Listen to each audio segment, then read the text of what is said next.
महाराज क्या देखा कि पुरा स्वसती तीरे व्यास सत्यावती सुतः आश्रम कुल विंको तो दृष्ट्वा विस्मय मागतः।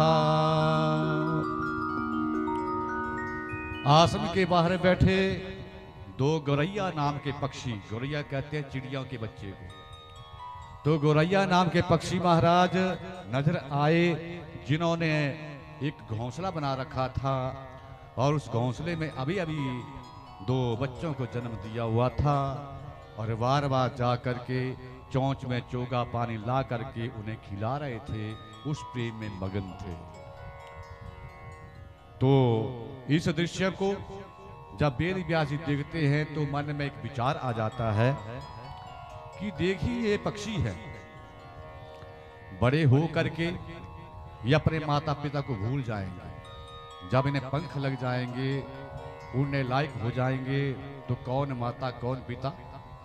जैसे भैंस का बच्चा होता है सज्जनों, बड़ा हो करके अपनी माता को नहीं पहचान पाता है। वेद व्यास जी सोच रहे हैं कि ये उड़ जाएंगे, लेकिन फिर भी इनके माता पिता का प्रेम अपने बच्चों के लिए कितना है, इसलिए बेटे का होना जरूरी है।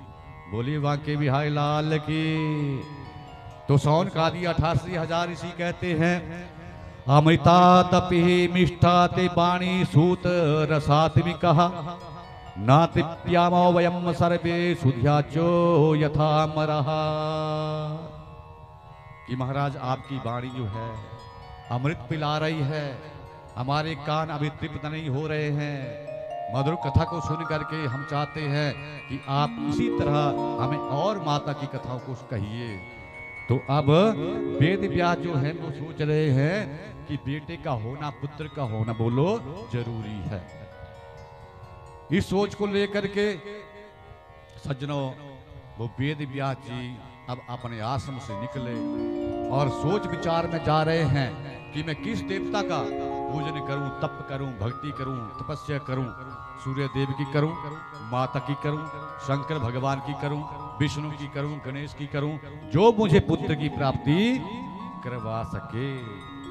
तो सज्जनों अभी सोचते हुए जा रहे थे, इतने में नारद मुनि भजमन नारायण नारायण नारायण श्रीमन नारायण नारायण भजमन नारायण श्रीमन नारायण। वीणा को हाथ में लेते हुए गाते हुए आगे। अब वेद व्यास ने महाराज उन्हें आश्रम के ऊपर बिठाया, आसन दिया, चरणों को धुलाया, और जब चरणों को धुलाने के बाद निवृत्त हुए, नारद मुनि आसन के ऊपर बैठ गए। तो पूछा, नारद मुनि ने पूछा कि वेद व्यास जी आज आपका चेहरा मुझे उदास दिखाई दे रहा है। एक भगवान के भक्त के चेहरे में उदासी का कारण मैं जान सकता हूं, हरि का दास ना होवे उदास। उदासी आती है चोरी करने वाले के ऊपर, उदासी आती है चूल्हे निंदा करने वाले के ऊपर, उदासी आती है दूसरे के धन छीनने वाले के ऊपर, उदासी आती है माता पिता की जो सेवा नहीं करता है उसके ऊपर। आप तो हरि भक्त हैं, आपको आज कैसी उदासी, कौन सी परेशानी, कौन सी चिंता। बोले बांके बिहारी लाल की। तो आज वेद व्यास ने महाराज नारद मुनि से सारी बात कह दी। तो नारद मुनि ने कहा कि आप भगवती की तपस्या करो, क्योंकि एक बार यही प्रश्न जो था वो मेरे पिता ब्रह्मा के मन में भी ऐसी ही सोच पैदा हो गई थी। फिर मैंने अपने पिता के मुखारबिंद से सुना है कि जो माँ भगवती का चिंतन करता है, तप करता है, ये माँ खाली झोलियों को भरने वाली है, उसे जरूर पुत्र की प्राप्ति करवाती है। जयकारा श्री राम बालिदाम बोल सच्चे दरबार की।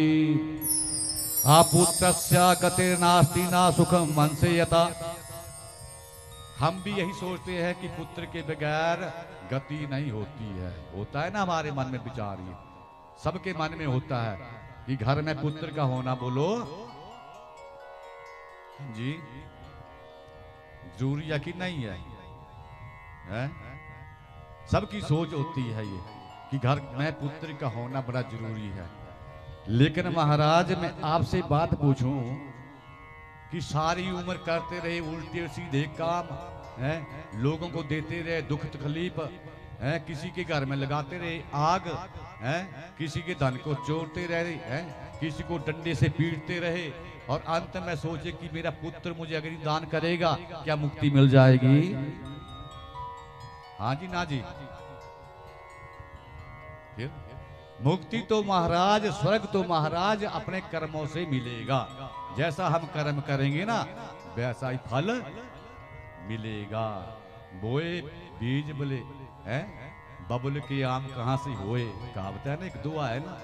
तो जैसा हम बीज बोते हैं सजनों, हमें वैसा ही फिर फल मिलता है। ये सोचने वाली बातें हैं, क्योंकि अगर हम धार्मिक हैं तो शास्त्र गवाह है कि जरूरी नहीं कि हमारा बेटा भी वैसा ही बने, वो भी पूजा भक्ति करने वाला बने। और अगर हम लुटेरे हैं, पाप पुण्य को नहीं जानते हैं, दुख देते हैं सबको, तो जरूरी नहीं कि बेटा भी वैसा ही बने। शास्त्र गवाह है, शास्त्र से आपको कहूंगा कि भले बुरे जो होत है बदले जावे अंश, भले बुरे जो होते हैं बदले जावे अंश। हिरण्यकश्यप के प्रहलाद हुए और उग्रसेन के कंस। ये प्रमाण है महाराज, ये बदलता रहता है। हिरण्यकश्यप कैसा था? पापी था, दुराचारी था, और बेटा आगे महाराज बोलो प्रहलाद हरि भक्त हुआ चेंज की नहीं बोलो। और उधर महाराज उग्रसेन कैसा था बोलो? पूजा पाठ करने वाला था, है ना, भगवान को मानने वाला था। और उधर महाराज कंस क्या कहता था? पिताजी इतना आप क्विंटल घी इस हवन में डालते हैं, इस घी को मेरी सेना को खिला दो, इस तप करने से आपको क्या फल मिलता है? ये कौन कहता था? कंस कहता था। और उग्रसेन धार्मिक थे, तो बदलाव हुआ वहां भी कि नहीं हुआ? शास्त्र से दे रहा हूं आपको, मनमुखी कथा नहीं कहता हूं मैं, कि ये अपने कर्मों से होता है। जैसा हमारा कर्म होगा, जैसी हमारी कमाई होगी, हमारे पुत्र भी उसी तरह हमें मिलेंगे। अगर हमने अच्छा कर्म किया होगा, दो मित्र थे,